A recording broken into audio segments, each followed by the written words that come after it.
Assalamualaikum warahmatullahi wabarakatuh. Selamat pagi. Di sini saya akan melanjutkan materi yang sebelumnya disampaikan oleh Pak Akif. Yang terakhir sepertinya kalau tidak salah mengenai vektor. Jadi untuk materi yang untuk 3 minggu terakhir ini materinya adalah kalkulus vektor. Jadi kelanjutan dari yang sebelumnya mengenai vektor, tapi di sini lebih ke kalkulus dari vektor tersebut. Yang pertama nanti untuk minggu pertama yaitu turunan dari skalar dan juga vektor field. Kemudian yang minggu kedua adalah integral dan yang minggu ketiga adalah aplikasinya. Nah, untuk minggu yang pertama ini yaitu turunan dari skalar dan vektor field.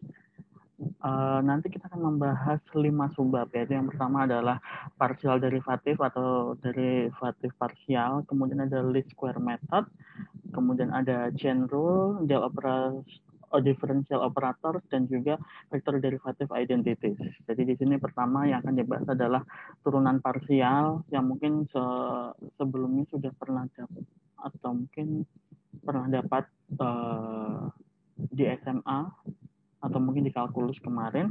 Nah, di sini diaplikasikan untuk masih dasarnya saja. Jadi caranya sama dengan yang mungkin sudah pernah didapatkan sebelumnya. Kemudian ini kurang ada typo ini, harusnya list LIAST, least square method. Yang di sini untuk digunakan untuk menemukan titik kritis dari suatu fungsi, yang itu bisa berupa titik minimum ataupun maksimum. Kemudian ada chain rule atau aturan rantai dari turunan.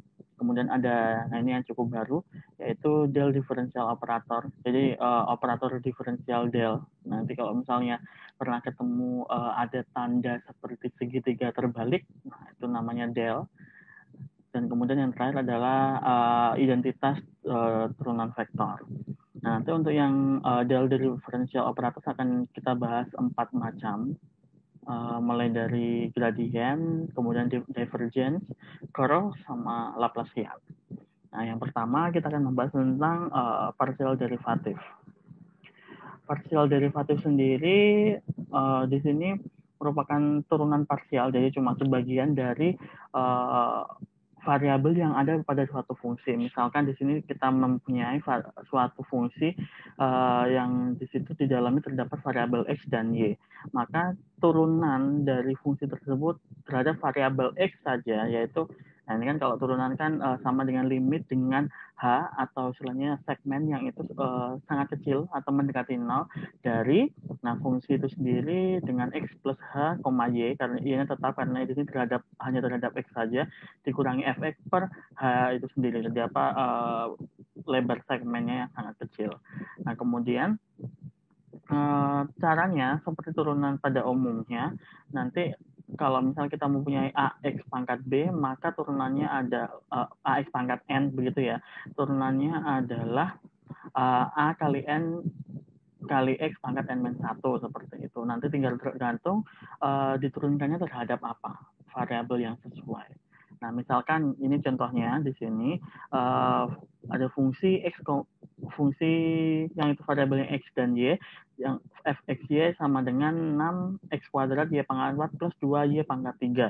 Nah, kalau misalnya kita turunkan parsial terhadap x, maka kita akan mendapatkan dari fungsi ini kita turunkan semua bagiannya, kita turunkan terhadap x. Jadi akan didapatkan 12x y pangkat 4. Nah, karena ini bagian yang ini tidak punya x, maka akan 0 di sini.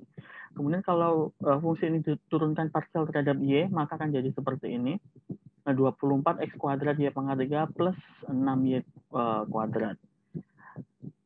Ini turunan parsial terhadap x sendiri dan y sendiri. Kemudian kalau misal turunan terhadap x ini kita turunkan satu kali lagi, jadi di sini jadi do kuadrat f per do x kuadrat. Nah, ini cara penulisannya untuk dari hasil yang ini masih kita turunkan satu lagi terhadap x ya. Jadi sama-sama dari turunkan terhadap x, turunkan lagi satu kali lagi terhadap x lagi, maka akan didapatkan 12y pangkat 4. Kalau misalnya hasil yang ini kita turunkan terhadap y lagi, maka akan didapatkan 72x kuadrat y kuadrat plus 12y. Nah, ini. Kemudian kalau misalkan hasil yang kita dapatkan di sini tadi, yang masih turunan parsial pertama, kita turunkan terhadap variabel yang satunya. Jadi kalau misalkan yang ini jadi do kuadrat f per do x do y. Jadi setelah diturunkan parsial terhadap x, kita turunkan parsial terhadap y, maka akan didapatkan 48 x y pangkat 3.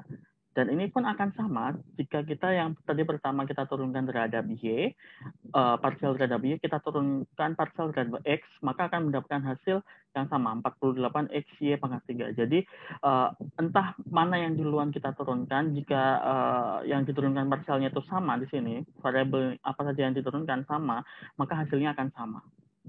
40, seperti di sini contohnya akan mendapatkan 48 x y pangkat 3. Sama persis, seperti itu.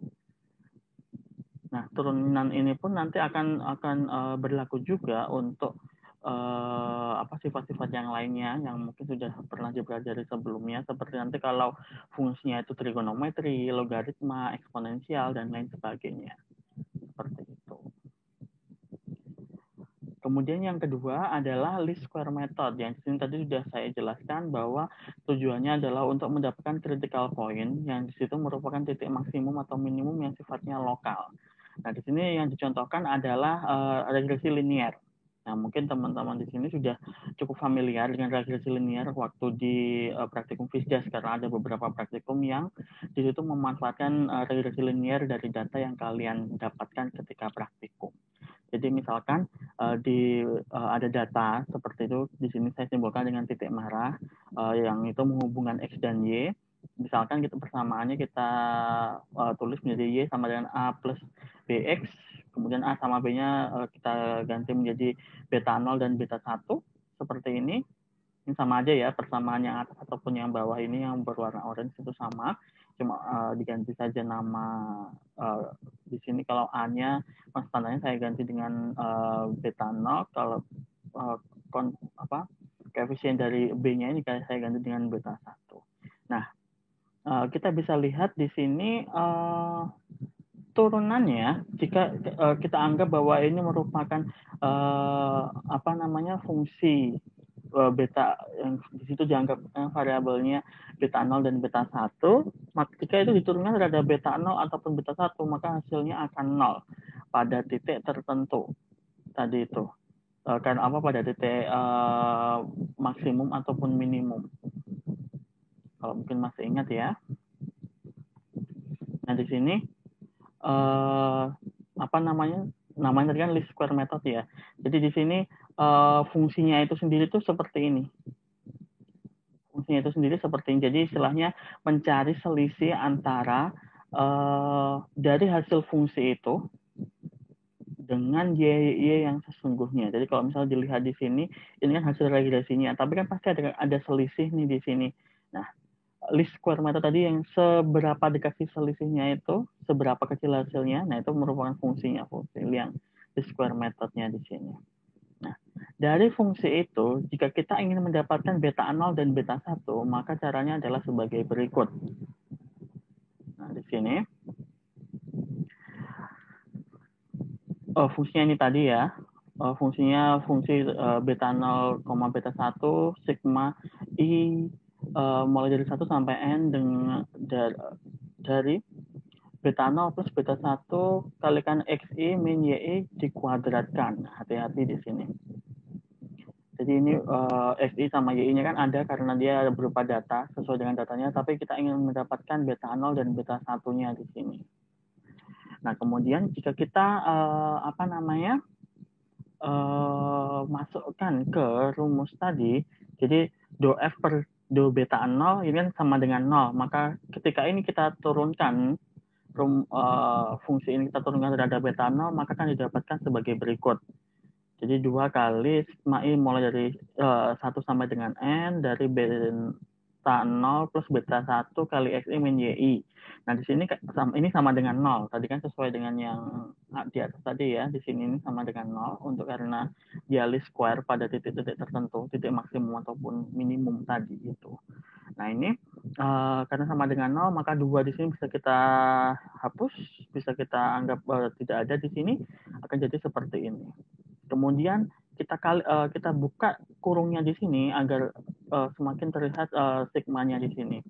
Jadi di sini langsung karena kan sigma di sini jumlah, berarti n kali beta 0 plus beta 1. Nah, karena xi dan yi di sini merupakan data tadi itu, maka kita akan buat tetap seperti ini. Seperti itu. Begitu juga dengan yang beta 1. Jadi do f diturunkan parsial terhadap beta 1, maka akan didapatkan seperti ini. Hati-hati karena di sini beta 1 dia nempelnya ke ada x-nya. Jadi di sini pasti ada muncul xi dan dia nggak akan bisa keluar dari sigma karena nanti ada pengaruh i-nya ini. Jadi dia nggak bisa keluar dari sigma. Yang bisa keluar dari sigma jika tidak punya i-nya. Jadi tidak ada pengaruh perubahan nilai i-nya. Seperti tadi beta 0 bisa langsung keluar, tetapi di sini dikalikan dengan n. Berapa kali itu dikalikan dengan i sampai n di sini. Seperti itu. Nah, ini dikalikan dengan sama dengan 0, 2-nya juga bisa kita coret di sini. Jadi seperti ini. Kemudian ini beta 0 bisa keluar ke depan, beta 1 bisa ke depan. Nah, ini kan jadi x kuadrat nih di sini. Kemudian yang yi-nya sama dengan yang di sini kita pindah ke ruas kanan. Hati-hati ini juga dikalikan dengan xi. Kemudian dari dua persamaan ini, apabila kita lakukan eliminasi, maka akan kita dapatkan eliminasi dan substitusi ya jelasnya, maka kita akan dapatkan beta 0 sekian dan beta 1 sekian. Dan kedua nilai ini yang kemudian akan memenuhi dari persamaan ini. Jadi untuk mendapatkan tadi regresi linear yang paling sesuai gitu ya dengan di titik apa tadi minimum maksimumnya, nilai beta 0 dan beta 1-nya itu bisa didapatkan dari rumus ini. Seperti itu. Oh ya, tugas pertama yaitu tolong jabarkan bagaimana caranya dari kedua rumus ini bisa mendapatkan nilai beta 0 dan beta 1. Itu tugas pertama. Oke. Lanjut ke subbagian yang ketiga yaitu chain rule atau aturan rantai di sini. Jadi ketika suatu fungsi itu terdiri dari beberapa variabel di dalamnya, maka di situ akan berlaku aturan rantai untuk turunannya. Jadi contoh di sini, jika kita mempunyai suatu fungsi dengan variabel x dan y, kemudian di sini untuk turunannya, ini masih belum yang parsial ya, turunannya untuk x dan y-nya seperti ini, maka ini kalau misalnya kita tambahkan ada dua suku di sini, yang di sini tambahkan fx, y plus dy. Nah ini dijadikan ada plus minus. Ini kan bisa dihilangkan kalau kita sederhanakan. Tapi di sini untuk memecah agar muncul parsial untuk bagian x-nya sama y-nya. Nah kita buat yang seperti ini. Untuk bagian ini maka di sini akan karena di sini yang berubah hanya x-nya. Tadi seperti yang rumus di limit, maka akan jadi do f per do x kalikan dx. Yang di sini karena yang berubah y-nya, jadi do f per do y kalikan dy. Seperti itu. Kita akan coba lihat kalau misalnya di dalam fungsi itu juga berupa fungsi. Nah, makanya akan lebih terlihat lagi aturan rantainya. Seperti ini contoh yang pertama. Suatu fungsi f itu terdiri dari dua fungsi yaitu x dan y, yang keduanya merupakan fungsi terhadap t. Nah di situ apabila kita mencari turunan f terhadap t, jadi t yang merupakan di situ variabel dari x dan y, maka di sini df per dt bukan do ya, karena di sini x dan y sama-sama cuma punya satu variabel yaitu t. Nah maka kalau misalnya kita jabarkan akan jadi do f per do x kalikan dx per dt. Kenapa di sini pakai do? Karena di sini untuk f sendiri itu ada dua variabel, makanya kita turunkan parsial terhadap x sendiri, kemudian terhadap y sendiri. Do f per do x kali dx per dt plus do f per do y kali dy per dt. Ya, ini aturan rantainya muncul di sini. Kalau misalnya sekarang ada satu lagi fungsi yang dia di dalamnya tidak cuma satu variabel. Jadi sebuah fungsi yang itu terdiri dari dua variabel yaitu x dan y. Kemudian x dan y juga merupakan suatu fungsi juga yang terdiri dari dua variabel yaitu r dan theta. Nah kalau yang seperti ini karena misal yang dicari adalah turunan terhadap parsial terhadap r, dan r ini merupakan salah satu variabel di fungsi dalam fungsi. Makanya yang digunakan adalah do di sini, bukan d seperti yang di contoh yang di atas tadi. Maka di sini akan jadi do f per do r, turunkan terhadap r saja ya di sini. Terhadap r, maka itu sama dengan do f per do x kalikan do x per do r plus do f per do y kalikan do y per do r. Begitu juga untuk yang theta. Do f per do theta sama dengan do f per do x kalikan do x per do theta plus do f per do y kalikan do y per do theta. Seperti itu. Nah, itu merupakan bekal untuk nanti ketika bertemu dengan beberapa fungsi yang di dalamnya juga berupa fungsi dan variabelnya tidak hanya satu. Kita coba satu contoh ya di sini. Misalkan suatu fungsi yang di situ terdiri dari 3 variabel, yang itu fungsi tersebut sama dengan 0. Maka dari fungsi ini kita akan mendapatkan 2 fungsi, yaitu X yang merupakan fungsi dari Y dan Z, ataupun Z yang nanti akan merupakan fungsi dari X dan Y. Kalau dari dua fungsi ini kita jabarkan, kita cari turunannya, maka akan kita dapatkan untuk yang dx itu berarti do x per do y kalikan dy per do x per do z kalikan dz. Ini bagian ini saja untuk mendapatkan turunan x-nya di sini. Kalau untuk yang z, jadi dz sama dengan do z per do x kalikan dx plus do z per do y kalikan dy. Nah, dari hasil ini kemudian kita substitusikan satu sama lain. dz-nya di sini dari yang persamaan pertama kita ganti dari hasil yang ini. Kita masukkan, kemudian kita kalikan, kita buka kurungnya, maka akan didapatkan persamaan sebagai berikut. Ketika didapatkan persamaan sebagai berikut, kita kumpulkan, yang punya dx kita pindah ke ruas kiri, yang ada dy-nya dibiarkan di ruas kanan. Maka bagian yang ini kita pindah ke kiri dan didapatkan yang sekian. Kemudian kita faktorkan dx dan dy-nya. Nah, karena x dan y di sini adalah independent variable, jadi karena tidak terpengaruh satu sama lain, maka hasil ini, yang hasil pemfaktoran depannya ini dan juga yang ini itu sama dengan 0 karena di sini x dan y itu independent variable. Nah, itu berarti sama dengan 0. Maka kita akan dapatkan do x per do z kalikan do z per do x itu sama dengan 1.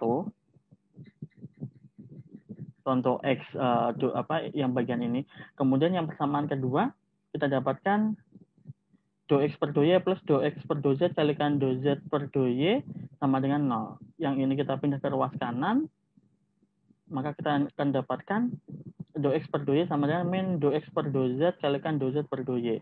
Ini kita pindah juga, tetapi harus dibalik, maka akan didapatkan, nah seperti ini. Jika ada chain rule seperti ini, ada 3 ya, yang kemudian saling berhubungan satu sama lain, maka akan didapatkan nanti nilai hasilnya itu adalah kebalikannya, turunannya itu, minus 1. Kita akan coba ke contoh. Nah, ini merupakan persamaan gas ideal. Kalau misalnya masih ingat di kimia, jadi PV itu sama dengan nRT. Ini kan sama nih seperti yang persamaan ini. Suatu fungsi, di situ ada 3 variabel, ada P, V, dan T. N dan R-nya itu tetap dibuat sebagai koefisien. Nah, di situ ini fungsinya. Nah, kemudian maka ini kalau misalkan karena ini sama dengan 0, maka di sini PV min nRT ini sama dengan 0. Fungsinya yang ini ya. Gitu. Dari fungsi ini maka kita akan dapatkan 3 persamaan sebenarnya. P-nya itu sendiri sama dengan nRT per V, V-nya sama dengan nRT per P, T-nya PV dibagi dengan nR.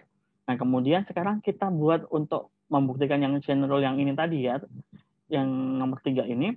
Nah, ini yang pertama, P kita turunkan parsial terhadap V. Maka dapatkan seperti ini. Yang V turunkan terhadap T dan yang T terhadap P.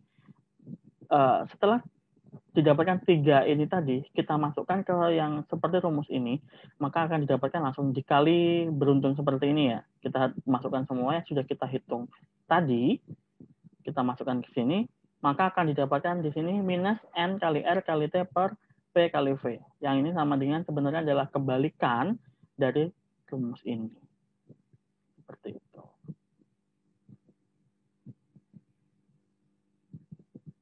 kemudian lanjut ke bagian yang keempat, yang itu merupakan operator diferensial del. Jadi ini merupakan salah satu bentuk operator di sini atau simbol. Simbolnya adalah segitiga terbalik, namanya nabla, dan itu dibaca del. Apa sih fungsinya? Jadi di sini merupakan salah satu operator yang menunjukkan turunan parsial, begitu.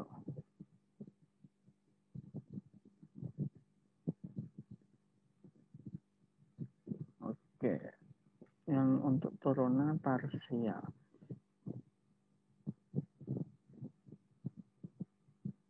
Jadi kalau misalkan kita punya fungsi f yang itu merupakan fungsi dari variabel x, y, dan z, maka df adalah, nah ini seperti yang tadi, yang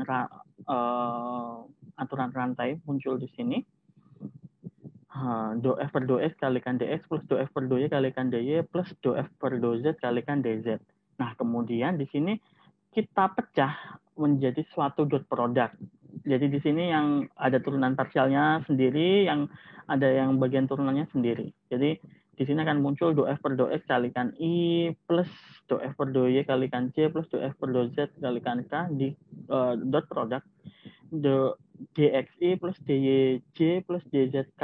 Nah di sini kalau untuk dot product i kali i itu sama dengan 1. Jadi kalau yang dikalikan dengan yang lain itu sama dengan 0. Maka kalau ini kita jabarkan ulang akan kembali ke rumus yang ini.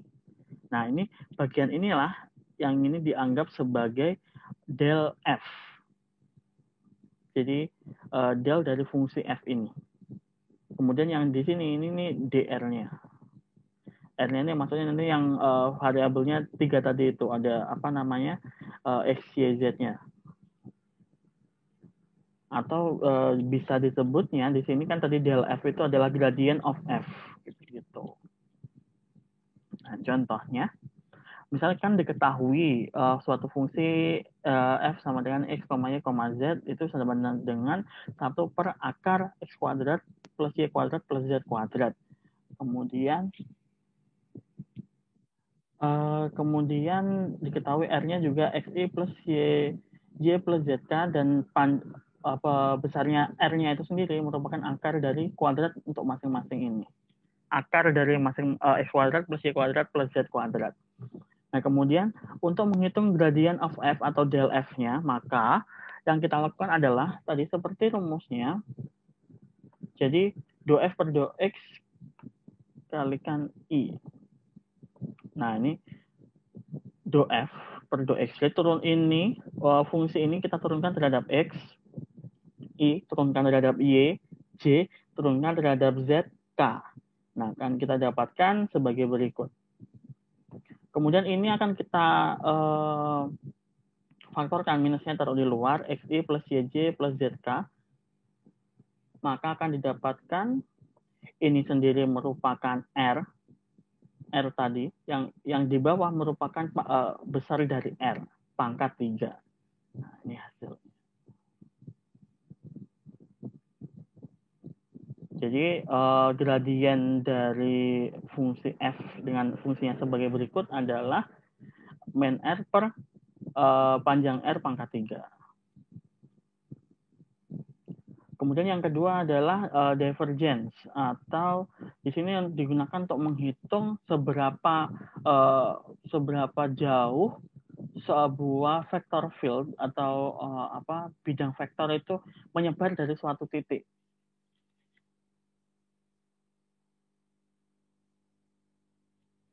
Jadi kalau misalnya yang tadi itu simbolnya langsung del f seperti ini tanpa ada pemisah. Ya, kalau untuk yang divergence itu ada dotnya. Jadi dot kalau misalnya diketahui u itu fungsi sebagai berikut, kemudian divergence of u atau del u itu adalah sebagai berikut. Ini hampir sama seperti yang tadi, cuma posisi yang berbeda adalah u-nya di sini ya. Kalau tadi kan f-nya fungsinya seperti itu. Nah, di sini untuk divergence seperti tadi, kalau misalnya karena dot product ya, uni dikalikan, maka langsung I-nya yang I itu berarti 1 begitu. Jadi untuk yang apa del U seperti ini, del dot U, mohon maaf. Yang tadi kalau langsung misal del F itu berarti kan dia masih gradien, tapi kalau divergence ini ada dotnya dibaca. Jadi del dot U itu sama dengan do U1 per do X plus do U2 per do Y plus do U3 per do Z, tergantung komponen dari U-nya itu sendiri. Karena di sini ada 3, maka di sini juga ada 3.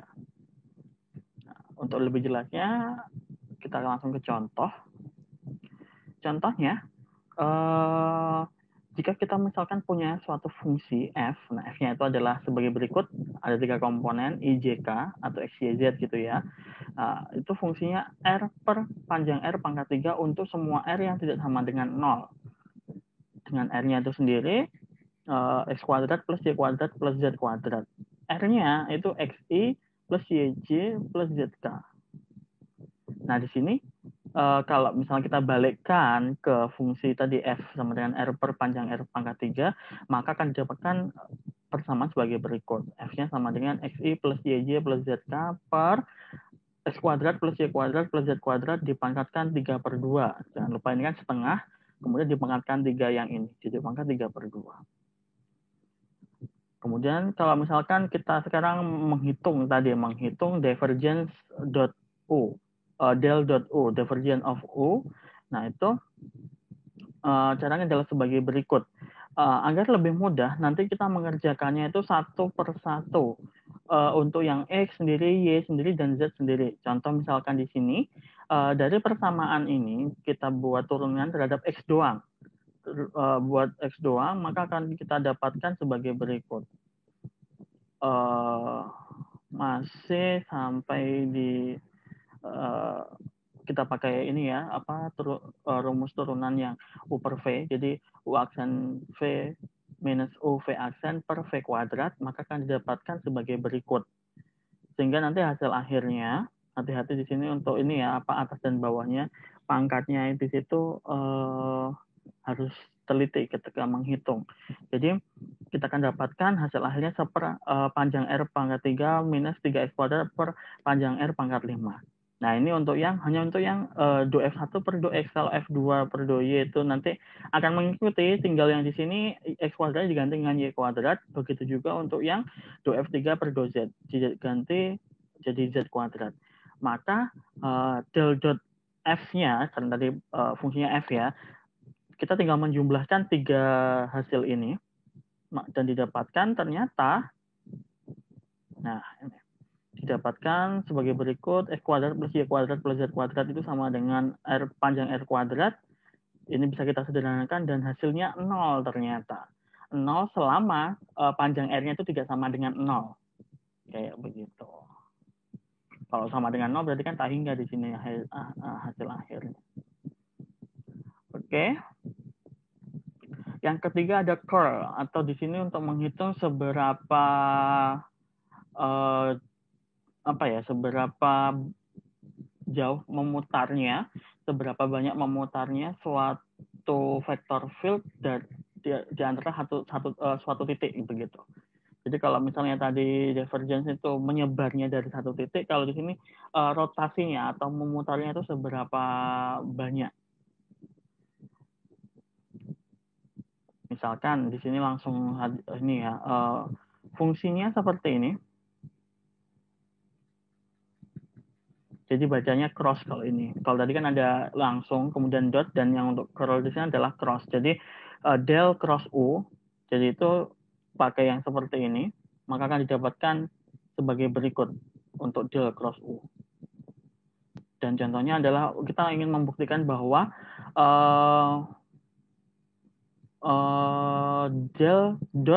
del cross U itu sama dengan 0. Jadi pertama kita menghitung dulu del cross U-nya jadi berapa.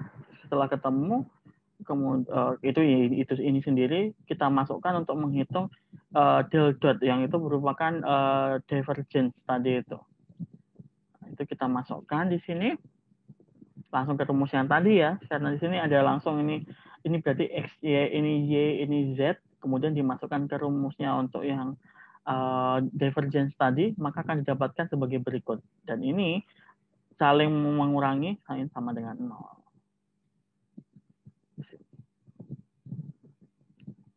Kemudian yang terakhir adalah Laplacian.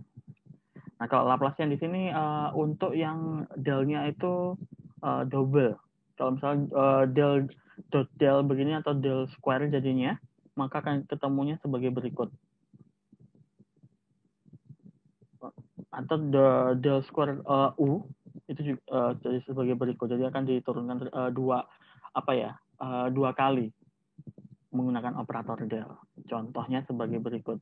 Misalkan kita mau diminta untuk menghitung del square dari 1 per R dengan R-nya itu seperti yang tadi, sama dengan akar dari X kuadrat plus Y kuadrat plus Z kuadrat.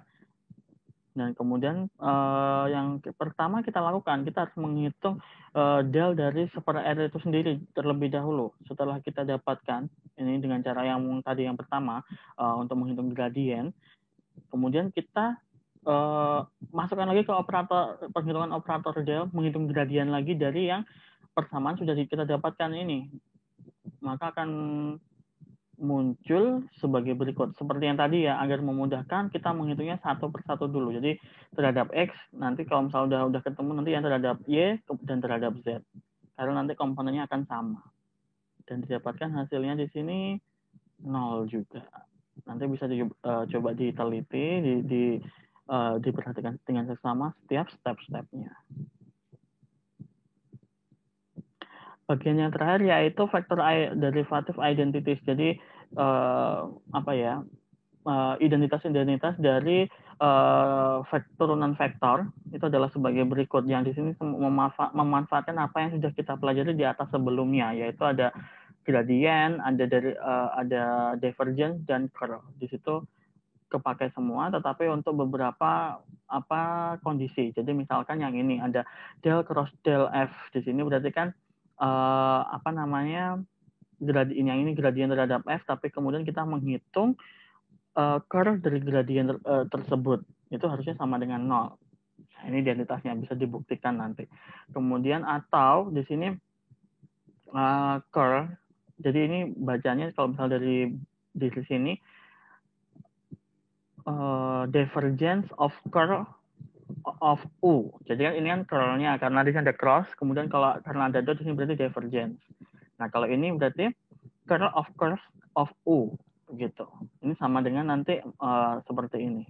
Dan ini ada sekitar 7 atau 7 ada 8 identitasnya.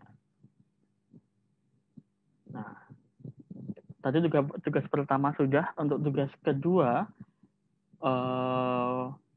buktikan untuk vektor derivative identities untuk yang poin B, D, dan F. Oke. Oke, sekian untuk materi vektor kalkulus untuk bagian derivatif. Nanti akan ada, tadi tugasnya tiga tadi itu. Jadi satu yang sudah saya jelaskan di awal tadi untuk membuktikan hasil perhitungan yang menghitung least square. Kemudian yang kedua adalah membuktikan vektor derivative identities untuk poin B, D, dan F sebagai berikut.